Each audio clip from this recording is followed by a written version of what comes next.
welcome to the Perspective Podcast. We have the usual wonderful Dr. Tim Quinlan, and today we're joined by our guest, Emmet Vincent, who is the Regional Manager of Gheel Autism Services. And today I'm going to be taking a bit of a backseat and letting Tim interview our guest, Emmet, and any questions either have for me, I'll be more than happy to answer. So take away, Tim. Okay, right. Well, just as a way of beginning, I had never heard of autism until roughly around the late 90s, or possibly at the very latest 2000, Emmet.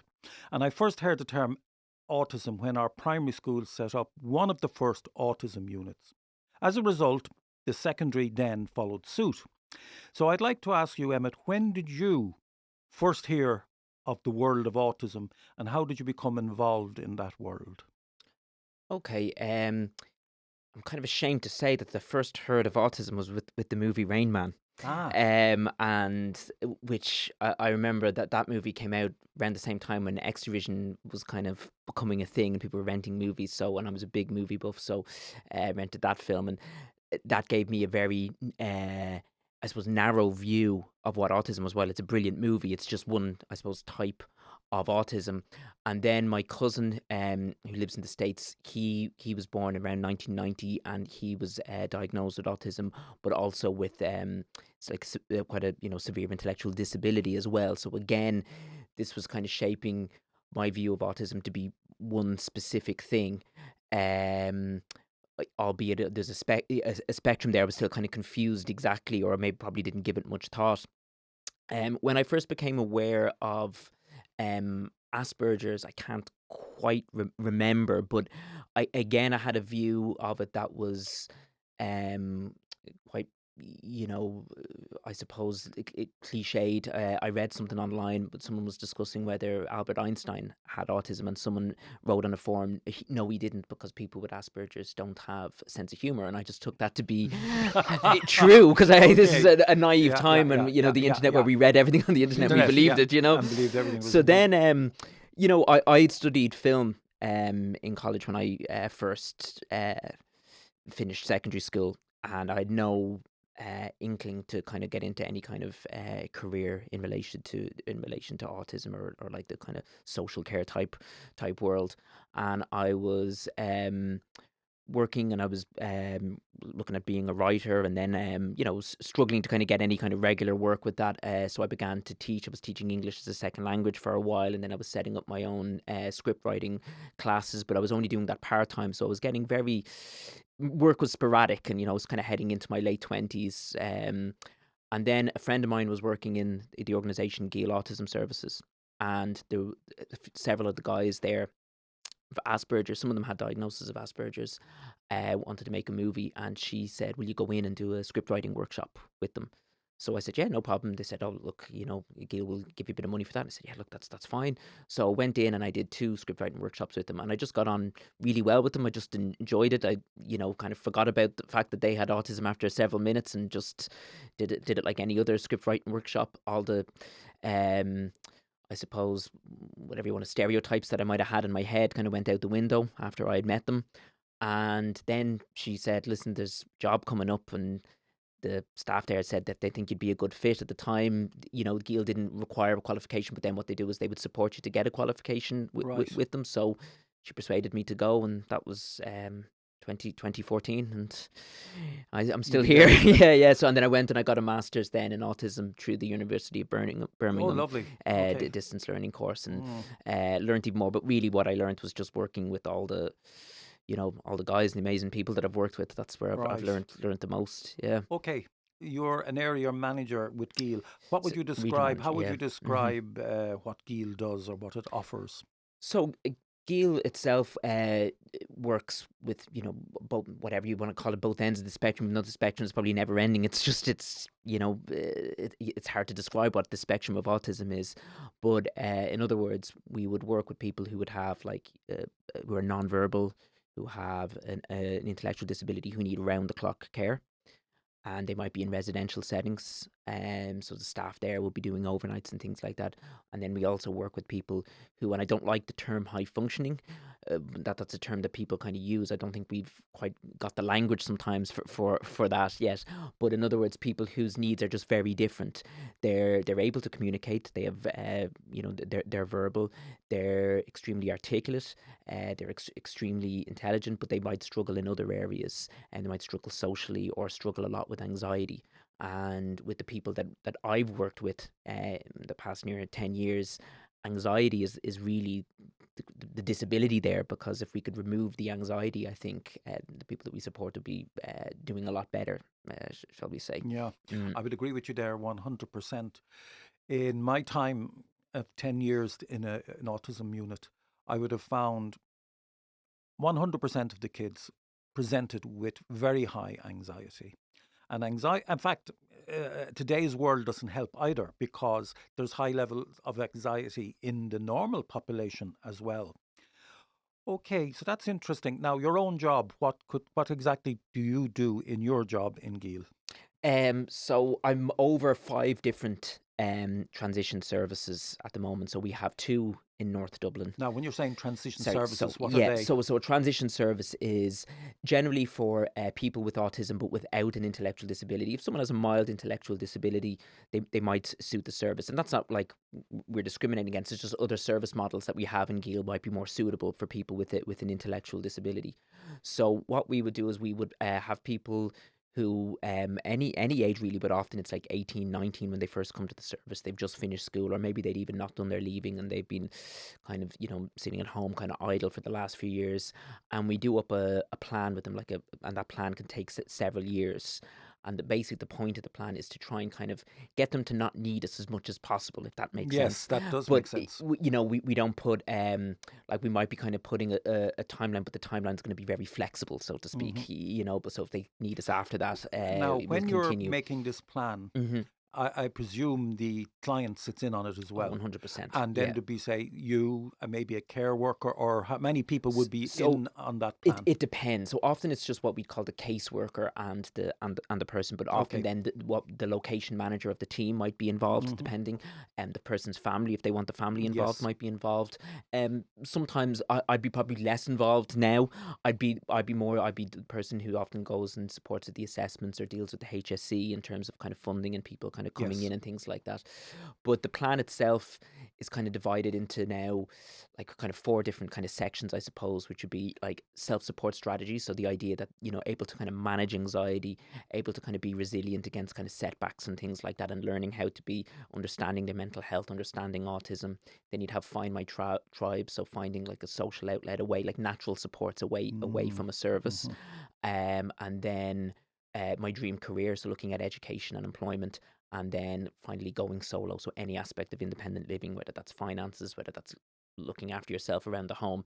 And different people will need different aspects of those things, because within those 4 areas we pretty much feel that kind of covers everything. You can Right. put something into Right. that, pretty Right. much everything into that box. So it's very bespoke, and if someone suggests something that we hadn't thought of, that's fine.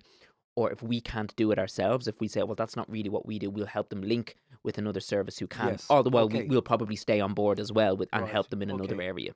Well, I think at this junction it'd be nice to bring Dylan in. Dylan, you've accessed the services of Gheel. So what services did you access? Uh, the services I accessed in Gheel were, I feel like I've probably hit every field that you mentioned. Them, it's really like Gheel for me started at a pivotal point because my sister actually signed me up for Gheel around the time of my leaving cert, which, as you both know, was a hard time for me, and like Gheel just stepped up, and I didn't even know that a service could provide what Gheel provided, but the sort of support I get from Gheel, I'd say if I was to like explain it to someone, it would be a kind of weekly appointment I have with a caseworker who's someone from Gheel assigned to me, and we what I like is my how Gheel wants your input into their own service, and my caseworkers would all say, "All right, Dylan, like how is money? How is are you in studying? Are you working, how is that? How do you find social interactions? How do you find, even in terms of your mental health, like, are you okay? You're going through a tough time at the moment, grief or whatever it is. And housing is another one. Like, so really everything, Gil has helped me in every facet of my life. Excellent. Um, one of the things that uh, I like, and you said it there, Emmet, which is interesting. I found that in teaching in general and in special ed teaching in particular, that sometimes a label is good, sometimes it can be bad because it cuts us off from the real people. And when you begin to relate to someone without the tag of the diagnosis hanging over their head, and you said that you were doing some film studies with, and somebody noticed, gee, you'd be very good at relating to autistic people or people with an autism disability. So I find that, to me, one of the most important things, that if I had to get anyone involved in autism or in working with people with ADHD, I'd want them to be able to see beyond the diagnosis, beyond the label, but yet the label is important, but you have to be able to see the person behind the label. 100%. I mean, the diagnosis is important up to a point, but often the people that we support, they might present in a certain way, and I think it's dehumanizing to put it all down to autism or all Yes. down to the ADHD, because they're people have a personality as well, and that personality is dependent on their own family upbringing, their environment. Mhm. It's dependent on genetics. It's dependent on, if they're an only child, if they're the youngest, if they're the oldest. All those factors, like anyone else, that Yes. influences Yes. who we are. Yes. And I think that it's dehumanizing to just say, oh, well, that's because of their autism for every single thing. Sometimes it might be because of their diagnosis, but often it's to do with something else. Like, for example, a lot of the people that we support, they would be quite, I suppose, naive of the world and how the world works. But is that because they're autism, or is that because they've been maybe sheltered through their teenage years? Some of them, anyway. Some of the people that we support, so maybe they've missed out on experiences. Mhm. So, part of what we try to do then is to try and kind of give them those experiences first, maybe through our service a little bit, but then outside of our service and experiencing things. But we kind of help them maintain that. So Right. maintain their link with society outside of a service, but we're there in the background to kind of to support that. That, yeah. And then they kind of learn. What we found is that the people that we support, the more they experience the real world, so to speak, the more they learn and the more resilient that they become. Yeah. Okay, I noticed one area that I have a little bit of interest in myself, and it was on your website on the 10 informed practices and supports. And it was one that jumped out to me as a teacher. And it's the number 6 there. It says that you help with exploring learning styles. Now, as an educator, I believe that is vitally important. So that one really uh, stood out for me. Hmm. Your approach then with any client would be that every one of them learns differently. Absolutely. So, like, we would, like I said, so the people we support, again, incredibly intelligent, incredibly articulate, and sometimes we'd be explaining something like a certain kind of concept that's important for them to learn, and we think that it's understood, and then they're kind of coming back with the same problem, and then we realize, hang on, for some reason, us saying this to them verbally is not sinking in, it's not getting Mm, in there. But then we mm, do try a different approach, whether that's more visual yeah, or show them in a different way, and then it starts to make sense. And there's nothing wrong with that. It's just the fact that they're just a different type of learner. But we, in society, I suppose, we put a lot of stock in kind of verbal, yes, and that's the problem. The yeah. verbal one is Hmm. overemphasized. Exactly. So absolutely, we would try, and again, that's like plenty of the people that we work with are fine verbally, and they'll pick that up if we explain something verbally. They'll understand it fine, but others won't. And so often we don't know that until we've worked with them, and we kind of Yes, get a sense that something's not yes. quite clicking for Mm. whatever reason, and then we start to explore, well, what way can we try and explain this to them, and what do we think might help? Yeah. Interestingly, just on that point, when I was doing my special ed diploma, and I had this tutor who came in to supervise me while I was teaching. And at this stage, I was in my 50s, well, 50 anyway. And I remember a gem that she imparted to me, and as following is the gem. She says in special ed, and she says, I'd like to think in teaching also, in general, in the general run of the mill teaching, that a teacher should realize that every student has a different learning style. So it's not, your teaching should be geared to how your students learn. And I think there's a lot in that, and I think that transfers nicely to the world of neurodivergent students, that to know that everyone learns differently. That's why that thing about the exploration of learning styles, I thought was just so much on the money. Mm. No, I agree 100%, and I think I'd like to think we're improving in terms of maybe it's a slow improvement, but I think we've had a very myopic view of intelligence. You know, I mean, like in the past, you know, like if you're academic, that's all intelligence is, but actually intelligence can be so many different things. There's Things, different types of intelligence, absolutely. but I think like certainly when I was in school in the 90s, it was very much like you were intelligent if you were good at these very, very academic subjects, and if you were good at the more kind of practical ones, well, you're not that smart. You're just good at practical things, and I disagree with that wholeheartedly. You know, I Yeah, mean, yeah. I'm terrible at anything to do with building or the house, but some of my friends Yeah. are really good, and they'll come Yes. in and I'll say, look, I need this done, and they'll be able to visualize that, and I think that takes someone really, Yeah. really I smarts think, that I don't have. yeah. You know, Yeah. You know, when you do multiple intelligences, Mhm. right? Interpersonal intelligence is a big one, and you have that in spades, I can see, and I can see why you would be picked for working in the autism world. I think our interpersonal skills, that's an intelligence. It's a Mhm. huge Mhm. intelligence. And when people don't have that, we have to try and teach them that. So I will agree with you there completely. Mm. If I could add there as well, Tim, like I think what you were saying at the start of the conversation, Emmet, how people can have a myopic view, or at the very start you mentioned about certain tropes. I think with autism it is difficult to pin down because it's such a vast spectrum, but um it's nearly like with intelligence, people either think you're with autism you're either thick or you're a genius. And Yes. I think there's a big there's a big middle thing missing Middle there. ground, yeah. Like a funny thing with me, I have a kind of difficulty with my family, and it's like I'm lucky that my immediate siblings are very supportive and loving of me, but in certain ways they think I'm a tick, and in certain ways they think I'm a genius, and sometimes the lines are blurry where I'll need help with something, and they'll be like, "Do you really not know how to do that?"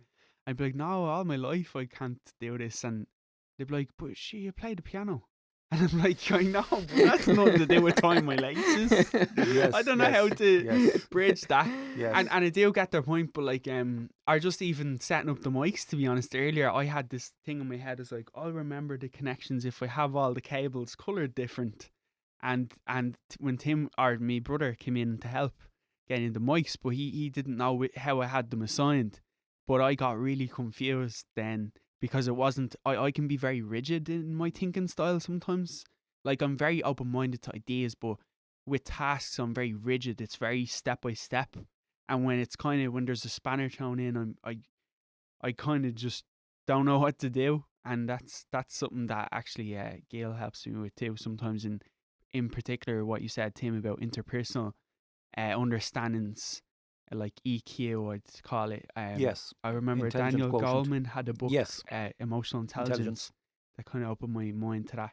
Yeah, that's exactly. But, yeah. You're on the And just what you were saying there about tropes, I mean, I often they're not very helpful, because I know a lot of the people that I've worked with get really fed up of the genius trope that you see in a lot of media, a lot of programs.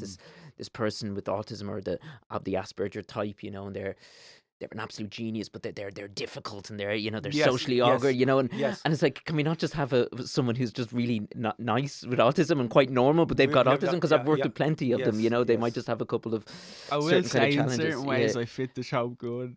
Yeah, but like, I mean, there's again, there's aspects you're probably going to hit, and there's probably aspects that you aren't, but it's just, I often find it's just can be a bit when it's shown on in media, it can just be very two-dimensional, I think. It does in really certain alter. certain shows. It Yeah. really does alter people's prejudgments. I think probably Mhm.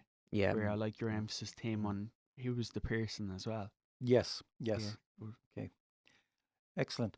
Um, Again, let me come back to a word which I like, which I found on your website as well, which I feel should be attributable to a school as well as to the Gheel organisation. You mentioned the word community, and that actually I like, it resonates with me because I felt, at least in Joey's when I was teaching there, I think our unit was a community where everybody was accepted for who they were, and that there were no barriers put up, or nobody was excluded. I presume you'd see Gheel as a community. Yeah, yeah, for sure. And we wanted to be a place where we run social groups and things like that as well. Within the service.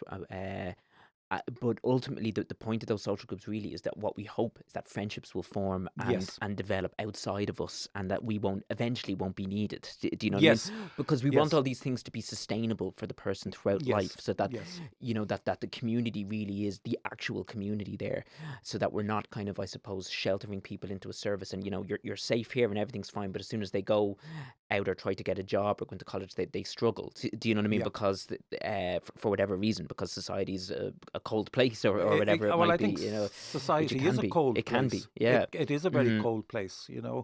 I'm just thinking. I spent 4 years in Mater Dei, which is a very small college.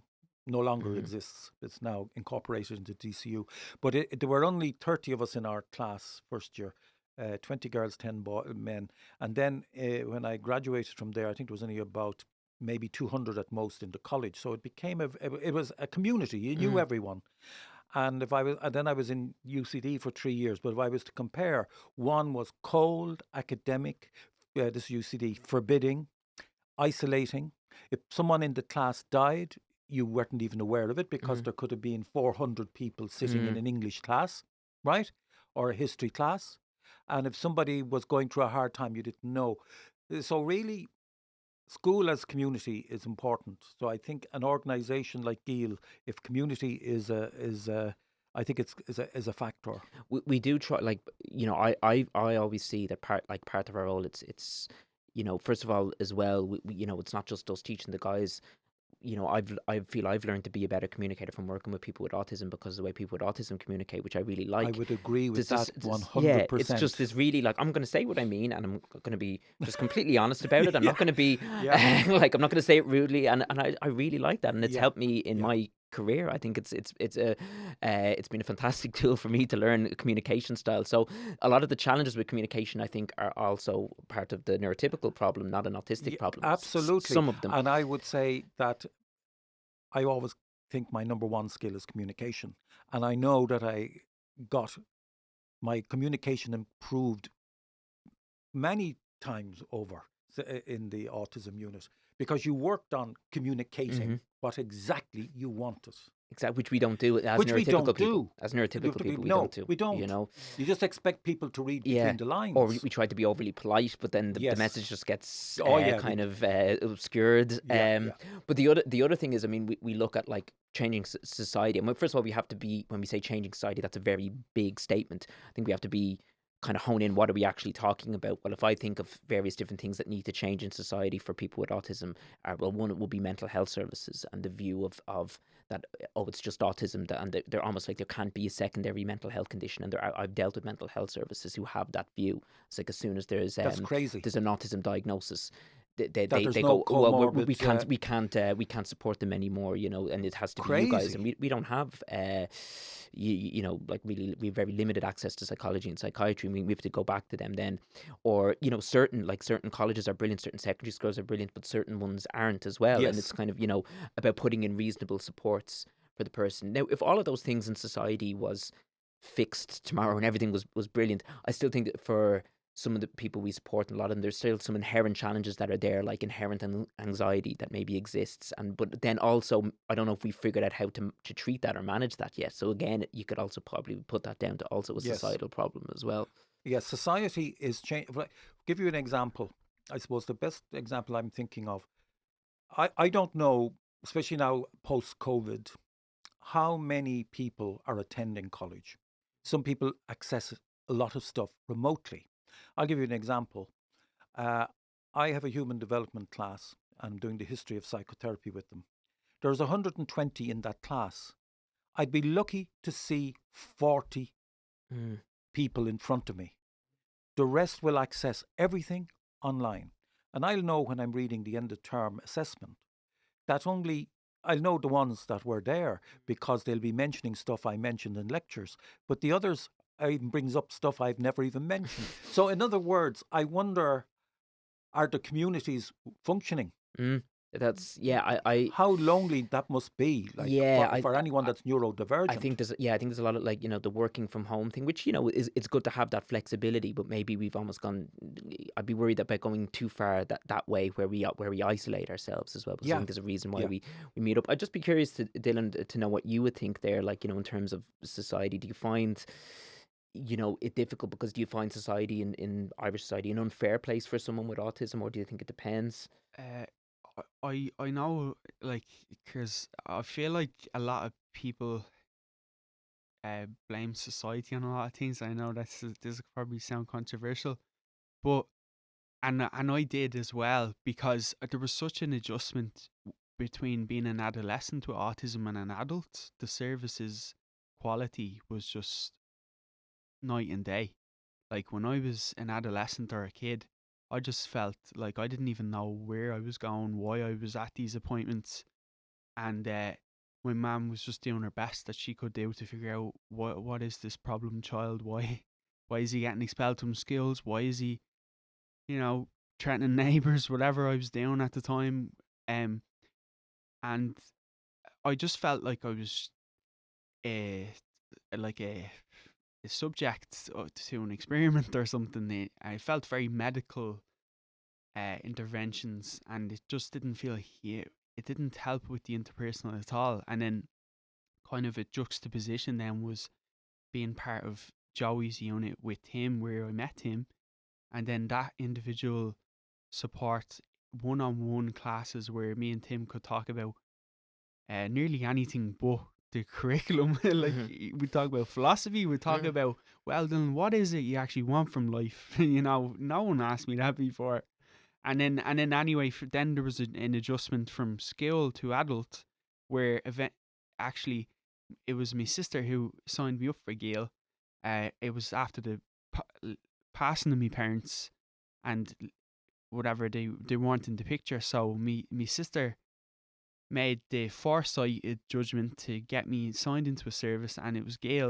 And I'm so glad it was. And I remember meeting you, Emmet, in the garden, and we were having a chat. And, like, I didn't really have high hopes, to be honest, because of my experiences. But as an adult now, it's like I no longer think society is this terrible place. I really, like, my faith is restored being part of Gheel, and there's other services too, and Tim, interacting with Tim.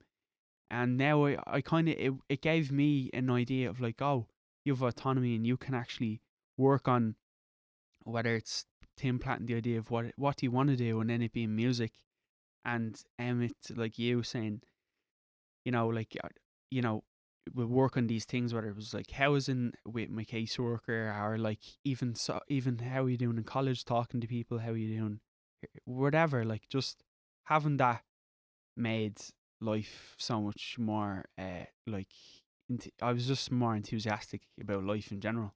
Okay. Sorry for Mm. going off. No, No, no, no, yeah. that's excellent. There's another word, Emmet, you mentioned there, which I think is very important in the educational field, and it's important for neurodivergent, and also for the normal uh, people, so-called normal. What is normality? Who knows? Hmm. But it's the word transition, Hmm. and how now, for instance, I know in secondary school, one of the things I like to do, and this was because of the principal of the primary, whom I got on well with, I used to always go over to the primary school and I'd take the autism class, right? I'd go in with the teacher and I'd get to know them. So now they have a contact in the secondary. Okay, you can bring them in and you can show Hmm. them, and that's done as well. But I used to drop over. Something in me told me that this transition will be much easier if they know me.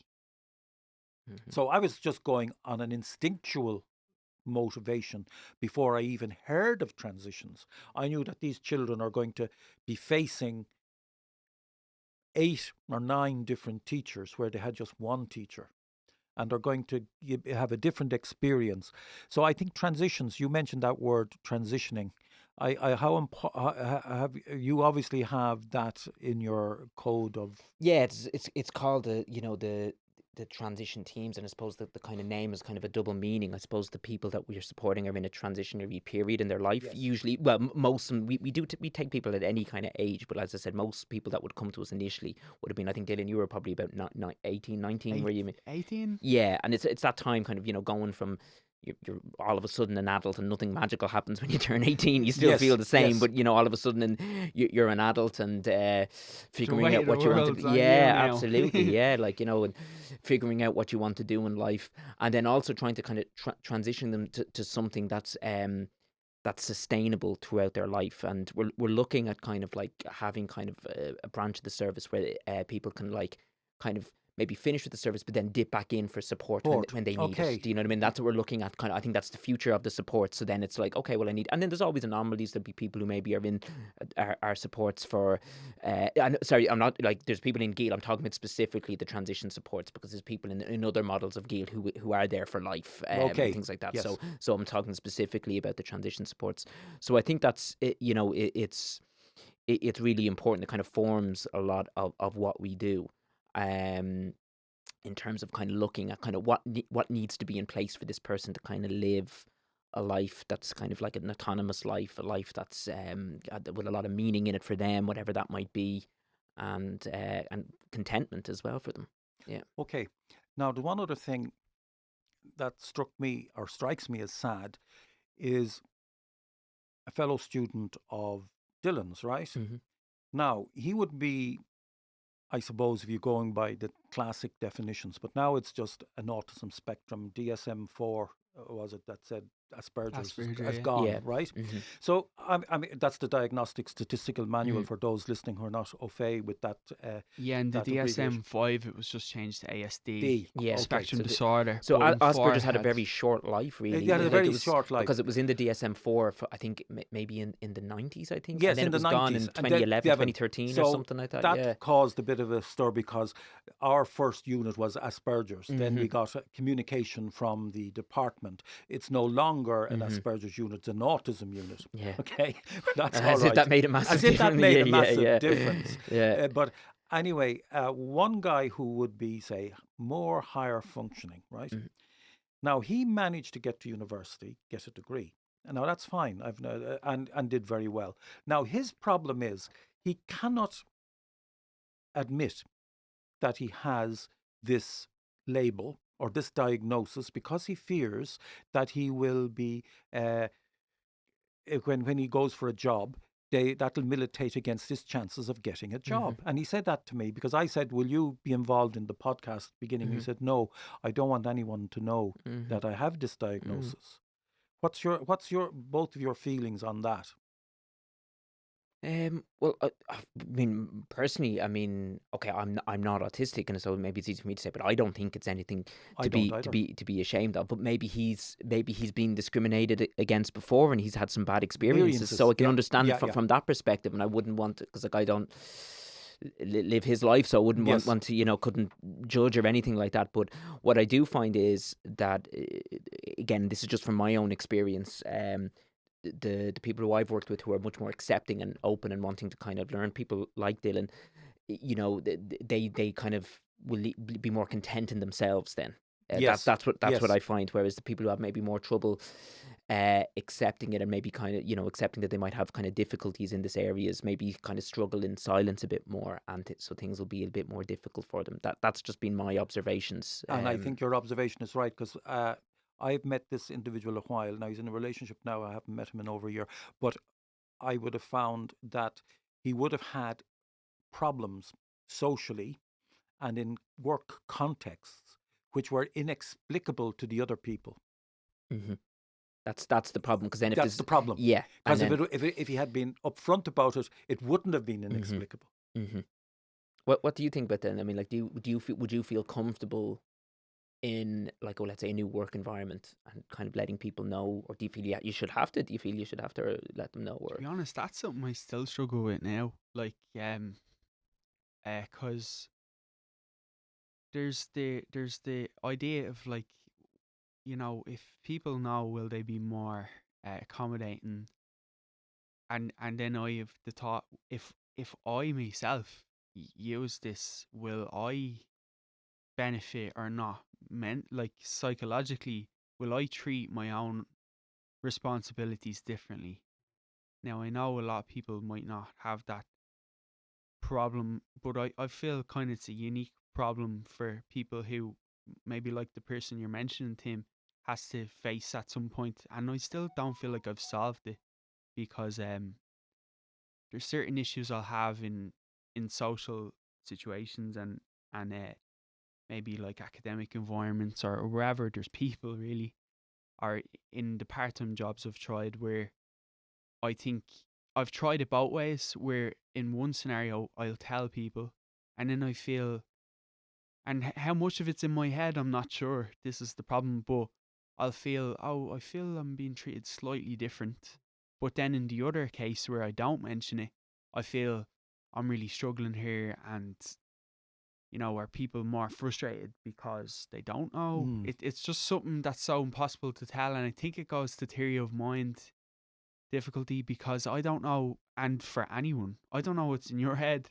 I barely can make sense of my own, you know? see if people haven't experienced and been around a lot of people with autism, they could have a totally, when you say, let's say if you say, okay, I'm autistic, they could have a totally different view of what that is, and they maybe Yeah, don't.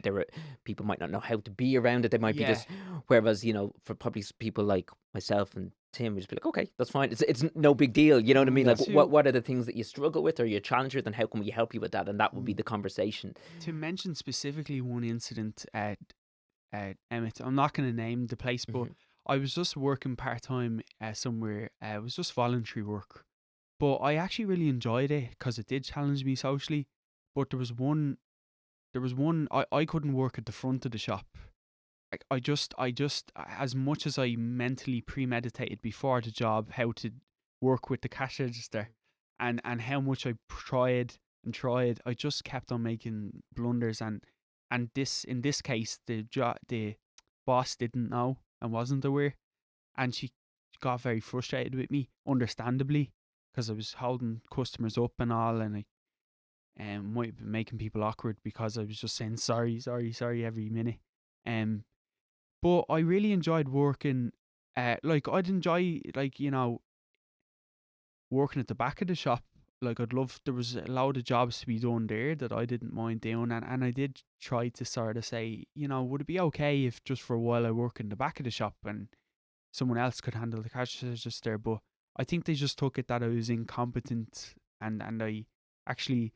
It was probably the first volunteering job that someone got sacked for. I'm sure it isn't. But But do you think though, if you had a more understanding person there who gave you that time and space to be able to learn those things at your own pace, and where you felt kind of a bit safer, albeit it might be a bit of a nerve-wracking thing, that you could have developed those skills to be able to work on the register? Because you would always come across to me anyway as some very kind of warm kind of person, that, like, so being kind of there at the register dealing with people, I don't think would be, you'd be out of your depth in that sense. I think people would take to you well if you were comfortable.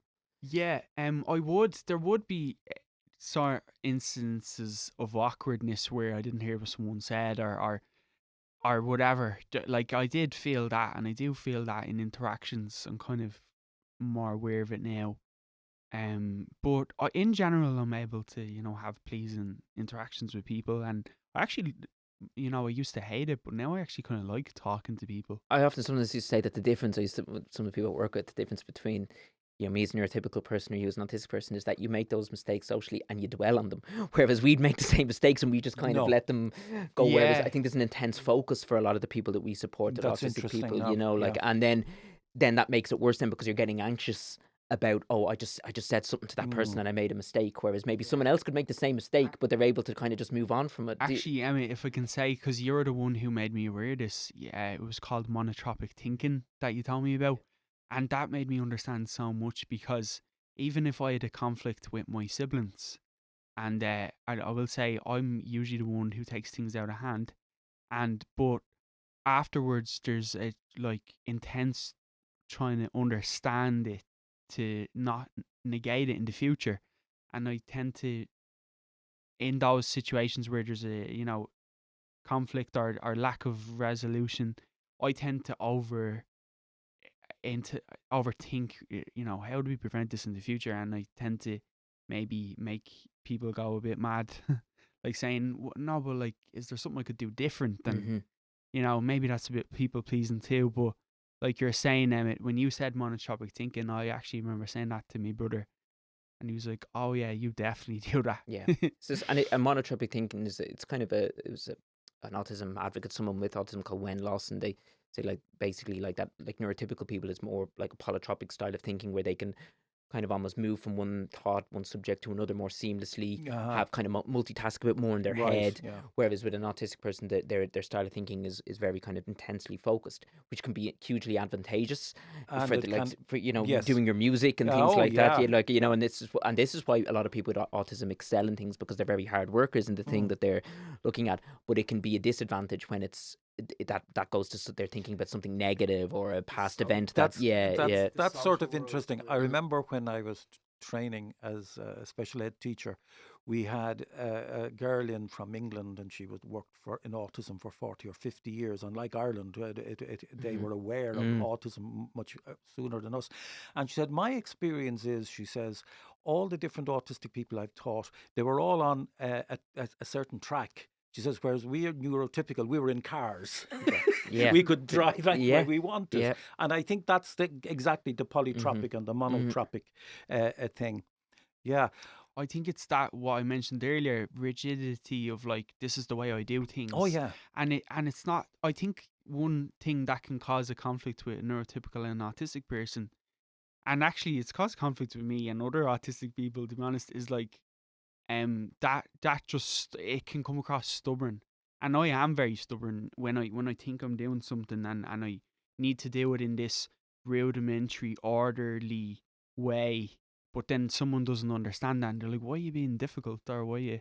But I'm trying to say, well, like, I just can't cognitively make the leap from A to B without this disjointed to you, whatever, the rail, you're on the road.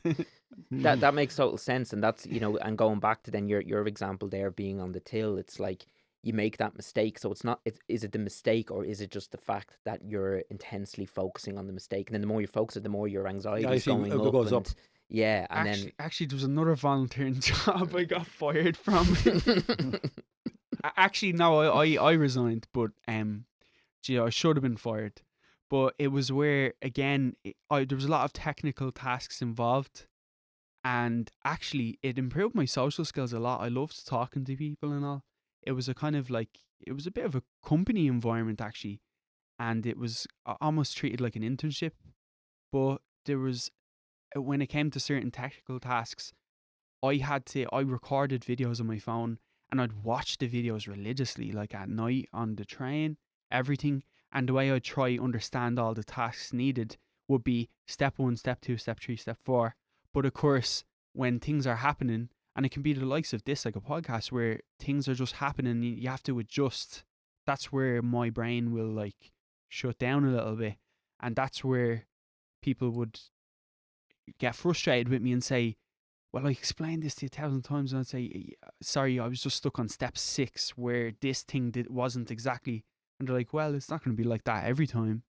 Well, That's where I need. It's interesting, you see. I think you're in I, for one, can see what I described to you already, Dylan, as a transformation. You at 16 and you now at 20, what is it, 24? 24, are two totally different people. You've got your act together. You actually know you need to see your caseworker.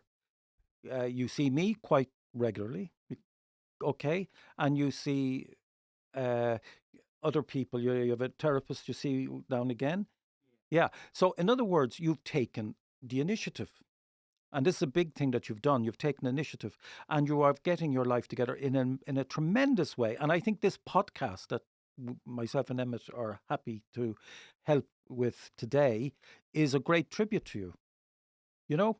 And I think that's, I also another thing I'd say, which is interesting, you're saying I wasn't good at the till, but there was jobs back, it's like front of Mm, house, back of mm. house. Like, for instance, if I'm teaching with another teacher, I like to get someone that I can get on very well with. And what you will find if you're two people are teaching a class, you suddenly realize I've certain weaknesses and certain strengths, and the other person has certain weaknesses and strengths, and we end up that people play to their strengths.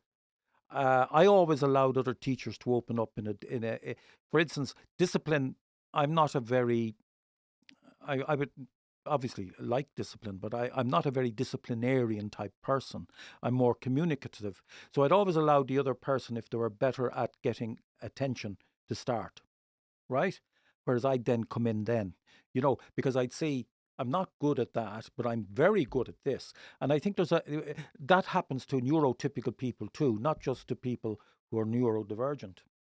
I think as well, you mentioned like getting fired from a couple of volunteering things and stuff like that, but the reason you're having those experiences is because you're out there and you're trying things, and I think everyone's has those type of experiences, and failure is really important in life because we learn from failure and we learn from setbacks, and often like if you're out there and kind of living things, you'll be more resilient having experienced kind of some adversity. It might be difficult at the time, but what the people that I suppose that we'd support who are very kind of sheltered and aren't kind of leaving it, things are very difficult for them because they go out and they're not prepared for any kind of like setback yet. So you have to slowly kind of and gradually expose them to kind of things. But failure can be kind of your friend. You can learn from that, and kind of come from. And you're very good at kind of having kind of adversity and things kind of happen, and then kind of coming out of it kind of stronger. And I will say to that, Emmett, like Tim mentioned about me 16 and me 24, no doubt, like in large part due to both of you.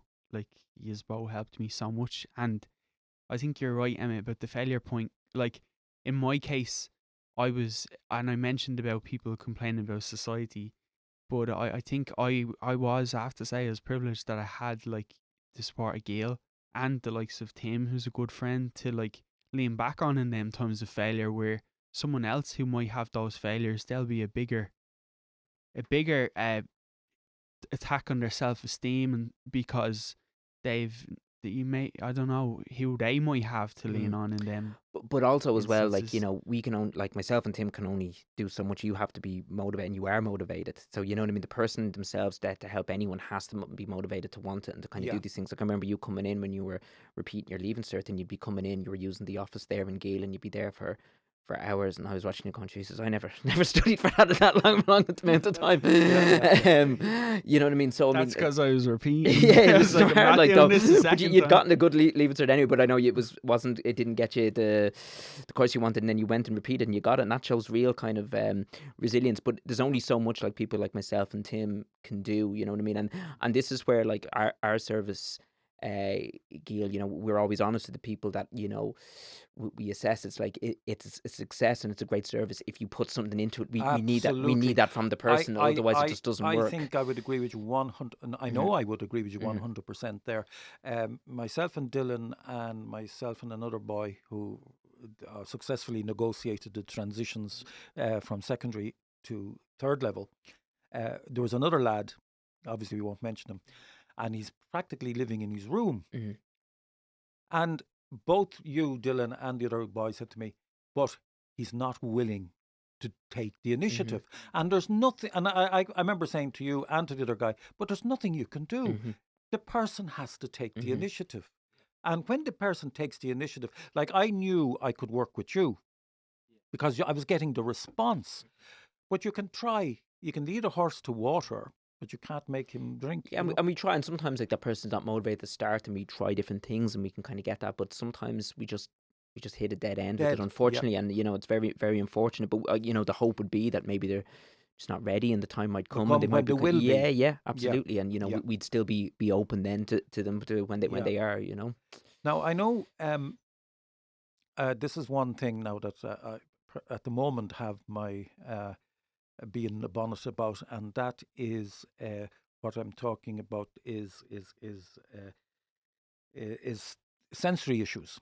And I think from my experience teaching, sensory issues is a big thing in the autism unit. For instance, kids in class, I remember whistling for to make one fellow annoyed and this type of thing.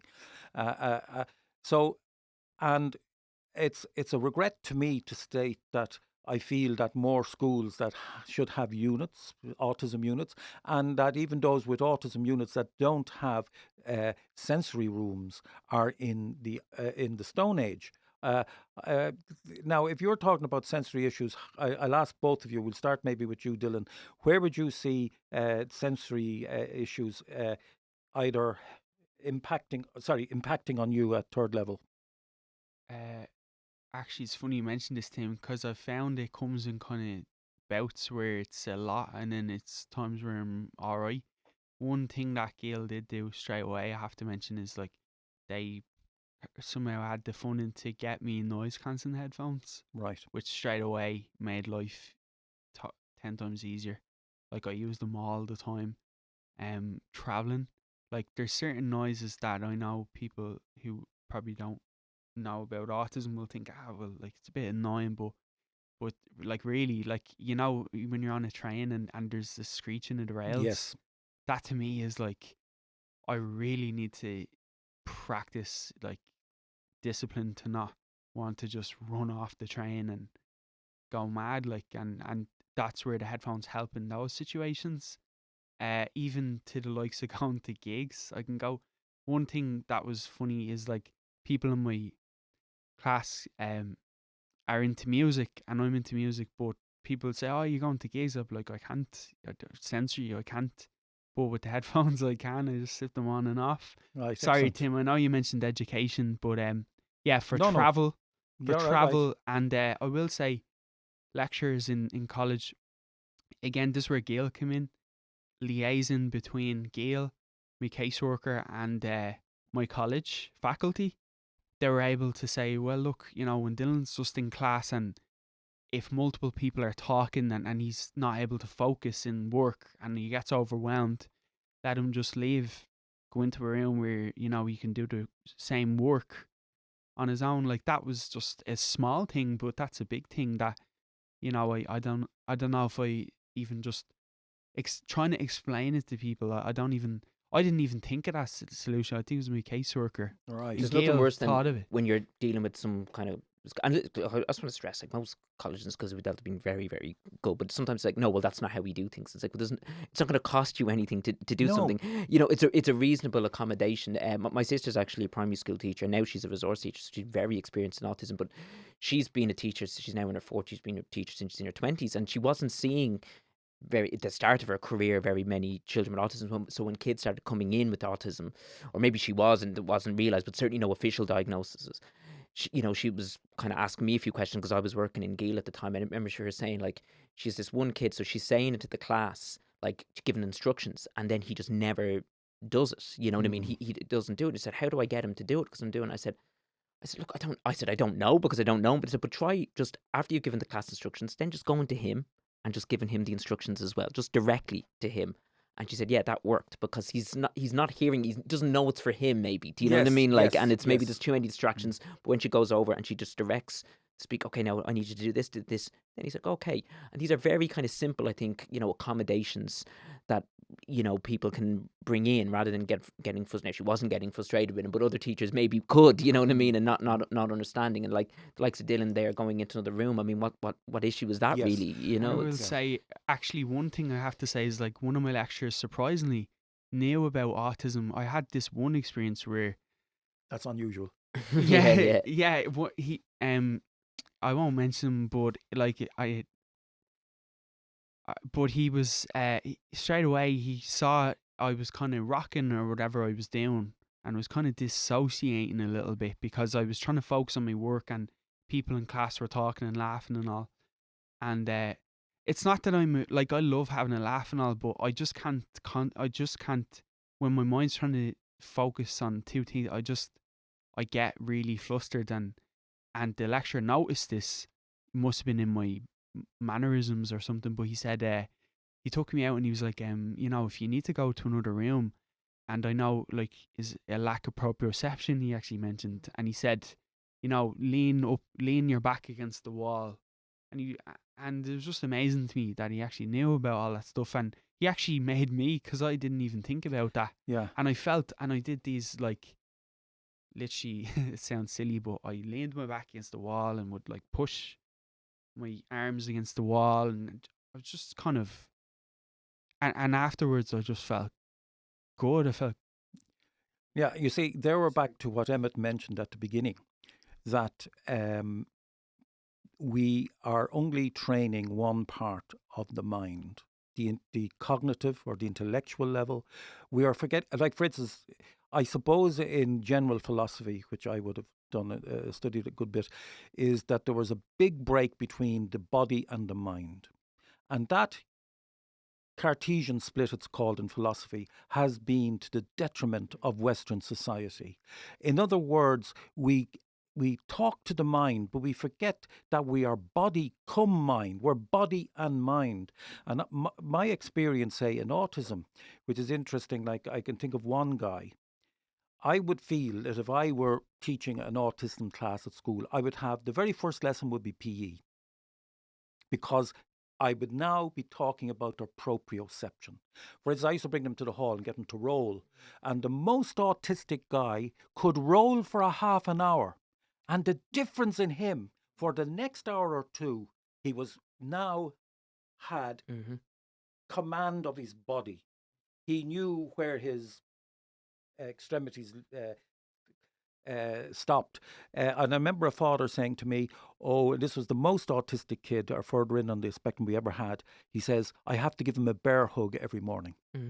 Now, that to me is that the body there needed to be recognized, needed to be, so that lecturer was very much in tune with what would be a modern theory where the mind is the mind, like soul is embodied, but the body is ensouled, if you like. The two of them are together.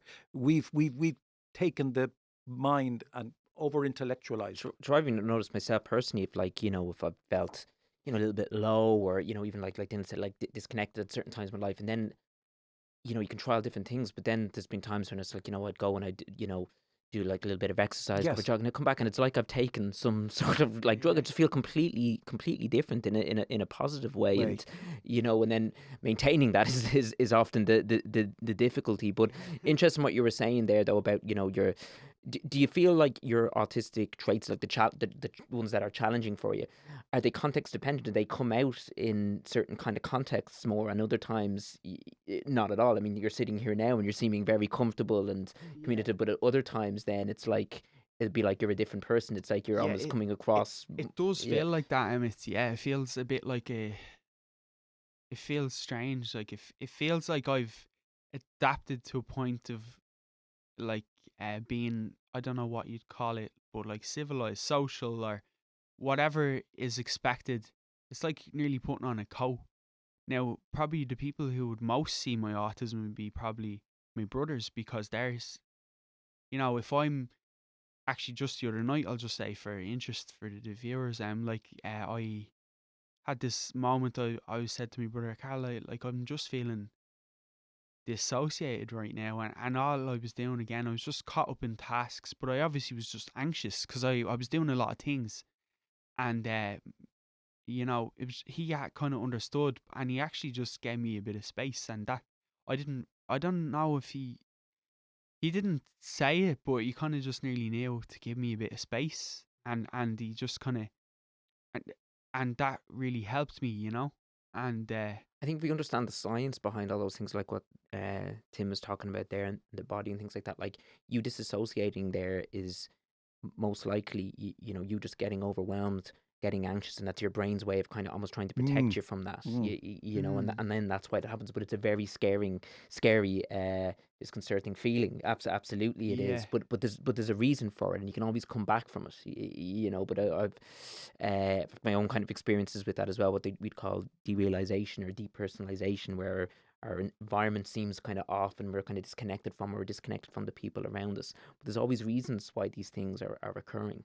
Yeah, and the headphones actually help a lot with that in places like the city centre in town, where it's chaos a lot of times with all this stimulus. And actually, sea swims help a lot too, because the extremity of the cold, I always feel afterwards it's like it adjusts my nervous system. Remember you talking about the nervous system, Emmett, Yeah. and you had a kind of seminar on certain things that I'd never even thought of related to the body and autism as well, Tim. Yes, yes. And you would put me aware to that too, as well as great books by Temple Grandin and the like. So yeah, sea swims I found help. Just those proprioception exercises of like putting my back to the wall, all that stuff that you kind of made me aware of. Tim and my lecturer mentioned. And like you're saying there, Emmett, just knowing when it's occurring, why it's occurring, sort of can help. And I will say, having a dog is lovely too, because the dog knows when I'm going through that, and she'll come up to me and like she'll lie on top of me, and it's nearly like the compression of the lion, and then I kind of rub her, and that's a lovely thing that helps too. And then I bring her out for a walk. Yeah, pet. A lot of people are gonna like different pets, whether it's cats or dogs, and they say they're a great help. Like kind of like pet therapy kind of thing. Yeah. Even if it's unofficial. Yeah. Yes, I think we're now coming near an end. We've had a lovely discussion, and I think it's great communication, and we hope that the listeners have noticed that communication and are listening to the words of wisdom from Emmet and from yourself, Dylan. It was an interesting conversation, Yeah, and I think we learned a lot from it. I just want to thank both of yous for helping me in life, and for being here as guests. And for our viewers, just search on any search engine at Share Your Perspective, no spaces, and you'll find us. And also better thank Cathal for his the man behind the scenes. The man behind the scenes. Thanks, Cathal.